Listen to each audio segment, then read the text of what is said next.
Hello, this is Monique Dingding, and I will be presenting to you my information systems project called A Mobile Health and Fitness Application Using Behavior Change Techniques in Exercise Psychology. A growing trend of people who do not exercise regularly is increasing despite the known negative effects of physical inactivity and sedentary behaviors on health. According to a survey, 67% of Filipinos say they live with little to no physical activity. Meanwhile, 53% say they only get about 10 to 20 minutes of exercise per week. This is too low compared to 150 to 300 minutes of exercise recommended by the World Health Organization in order to maintain one's quality of life. Let me tell you about the mobile fitness apps available on the App Store right now and notice what the similarities are among them. Weight loss, physique improvement, getting toned arms, toned legs, abs, fasting, getting skinny, getting a six pack. Like the only reason one would ever exercise is for aesthetics. There are hundreds, thousands even, of health and fitness apps available online that provide opportunities for short term physical fitness, improvement of physique, and purely serving the purpose of aesthetics. We are led to believe that exercising and dieting are just ways to get the perfect body in an unrealistic amount of time. Marketing leads us to believe that restrictive dieting, fasting, or calorie counting are the end all be all means to lose weight fast, and exercising just means you want to get the abs in 30 days. When in fact, a content analysis by Cohen et al. Observed that fitness apps in the market today contain only minimal theoretical content on health behavior. The quality of apps promoting long term physical health behavior using evidence based practices and behavior change techniques is still lacking.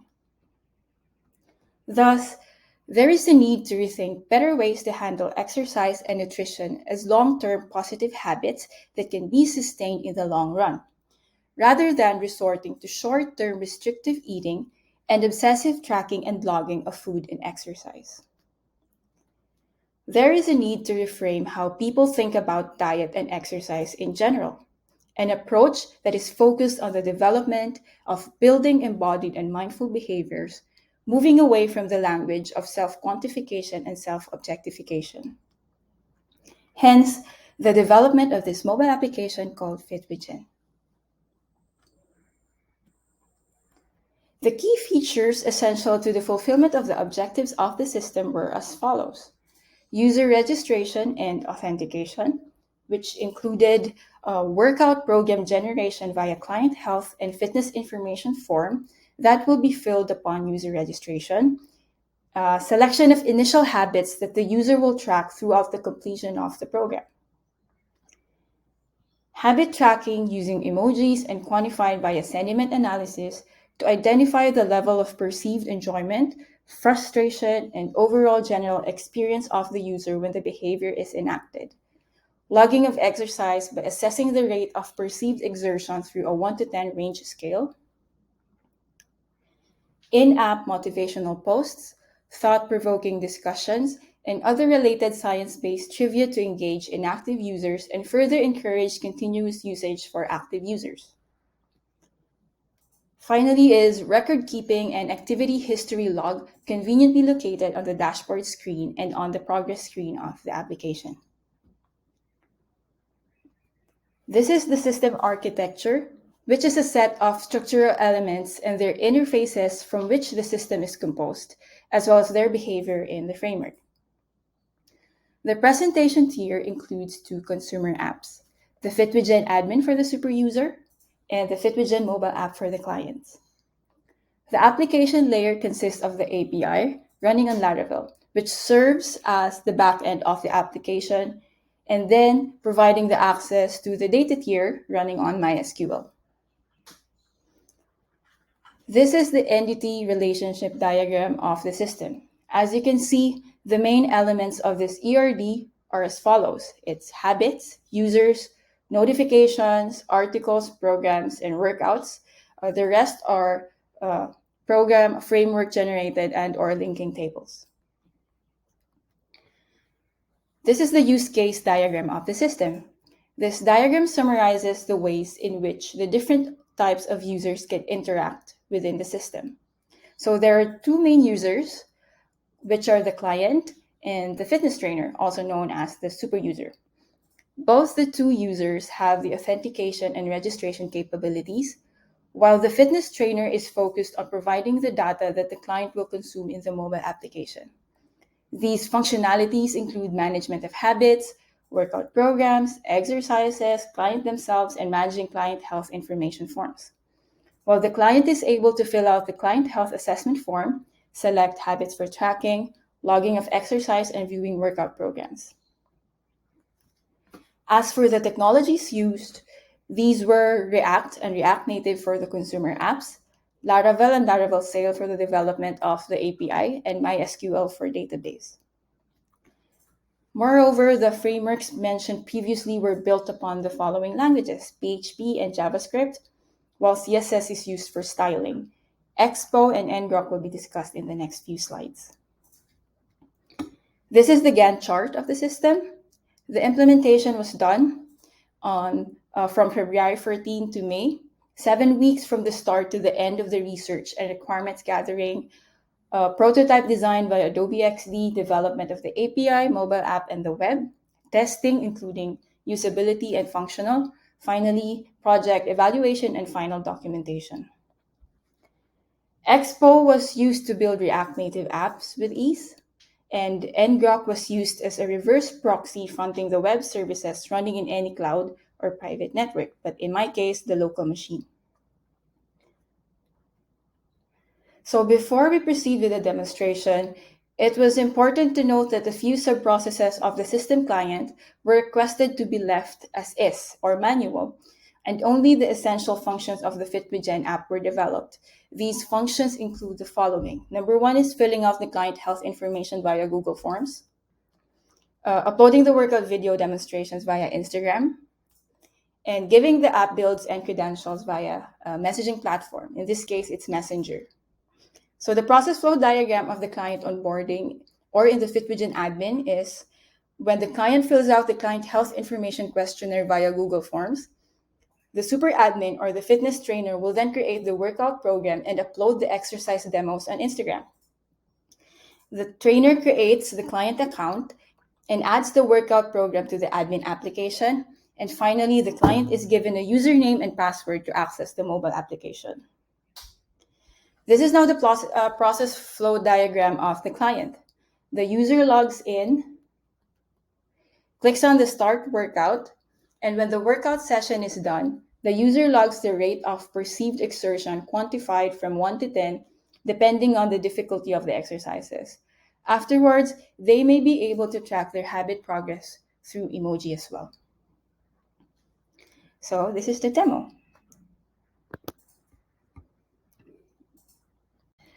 So this is the demo for the FitWithGen admin.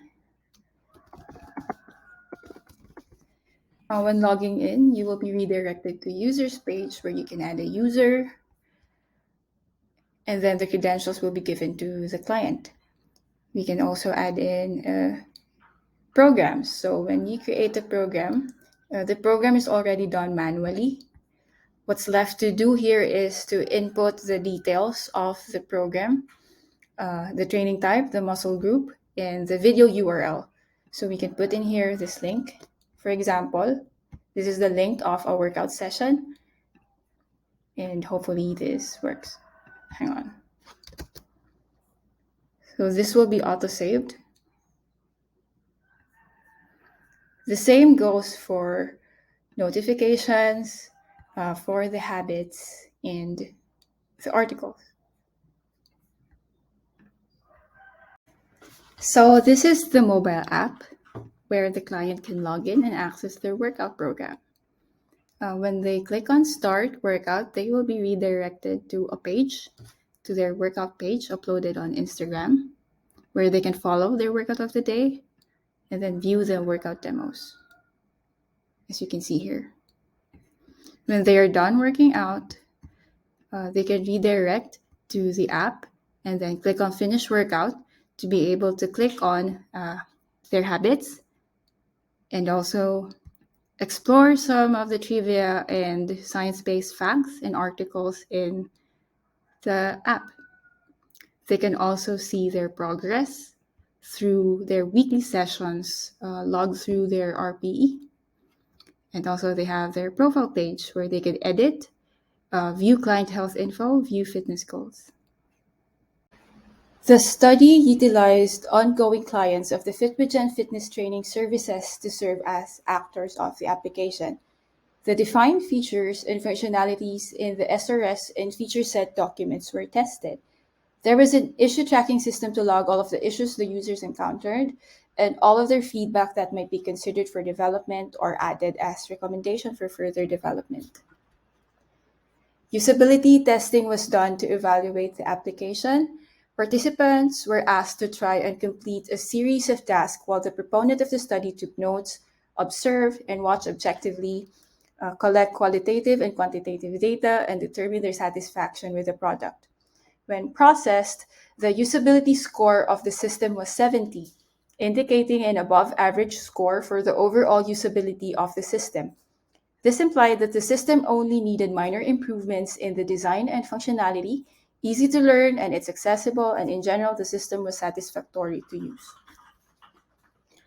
As for the user feedback and recommendations, majority of the participants suggested improvement in the habit tracking section to make adding new habits more dynamic. Other suggestions included putting the workout sessions within the application instead of redirecting it to an Instagram link. Another participant suggested making the client health information and fitness goals editable at any point during the duration of the monthly programs. Finally, some design issues were also reported and suggested improvements. In conclusion, the system was able to satisfy the objectives of the system, such as creating monthly workout programs depending on their assessment of their client health information, employ behavior change strategies from within the constructs of theory of planned behavior, and develop tracking of health information and habits.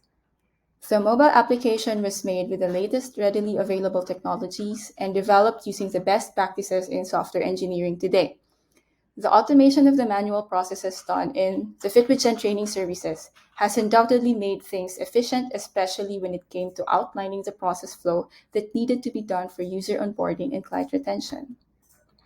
Fitness has since evolved from the go hard or go home mentality, only focusing on the physique and aesthetic goals, and more into appreciating one's body and promoting physical activity and exercise as a lifestyle for overall improved quality of life. In today's physical inactivity epidemic, applications that integrate theory and concepts in exercise psychology are becoming essential to promote health and overall fitness. Thank you.